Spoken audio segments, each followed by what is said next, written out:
راز کی باتیں جاننے کے لیے ہمارے چینل کو سبسکرائب کریں اور ویڈیو کو لائک کریں۔ جب مرد عورت کے ہونٹ چومتا ہے تو عورت آنکھیں کیوں بند کر لیتی ہے؟ جانیے راز کی باتیں۔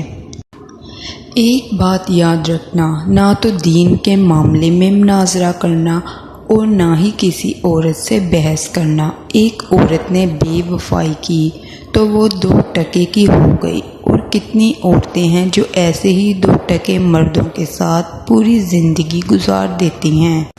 بھوک کی خاطر کہتی ہوں کہ ایک روٹی کی خوشبو عشق پہ بھاری ہے۔ ہمیشہ یہ لگتا ہے کہ جب ہمیں کوئی چیز ملتی ہے ہم خوش ہو جاتے ہیں، جبکہ حقیقت یہ نہیں ہے۔ جتنی خوشی ہمیں کسی کو کچھ دے کر ملتی ہے ہمیں لے کر محسوس نہیں ہوتی۔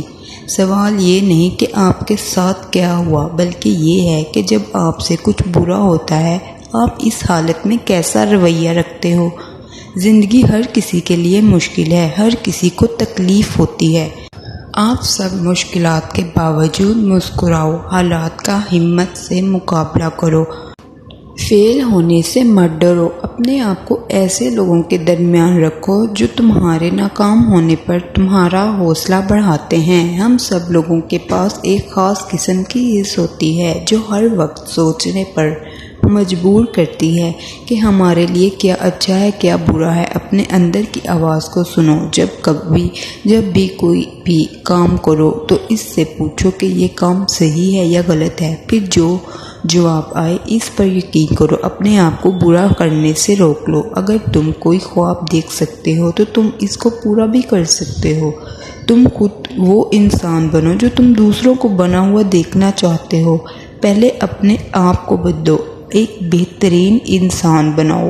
تمہیں یہ زندگی خود اچھے لوگوں سے ملوا دے گی۔ تم وہ کرو جس سے تمہیں خوشی محسوس ہوتی ہے۔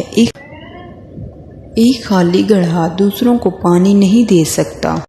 اسی طرح ایک انسان جو اندر سے خالی ہو وہ دوسروں کو خوشیاں نہیں دے سکتا۔ اس لیے اپنے آپ کو ہر وقت خوش رکھو، جس سے تمہیں خوشی ملتی ہے۔ مضبوط لوگ ایک دوسرے کو ہمیشہ ہمت دیتے ہیں، انہیں کبھی بھی چھوٹا نہیں کراتے۔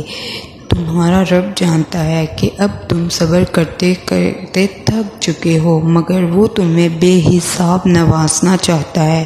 سمجھ لو کچھ دوری ہے، تم منزل کے پاس پہنچی ہو۔ نایاب شے لینے کے لیے وقت درکار ہوتا ہے۔ صبر کے ساتھ ساتھ شکر بھی اپنائے رکھو، وعدے کا وقت قریب آ گیا ہے۔ کسی نے خواب دکھائے تھے زندگی کے ہمیں، کسی کے ساتھ ہمارا بھی رابطہ ہوا تھا۔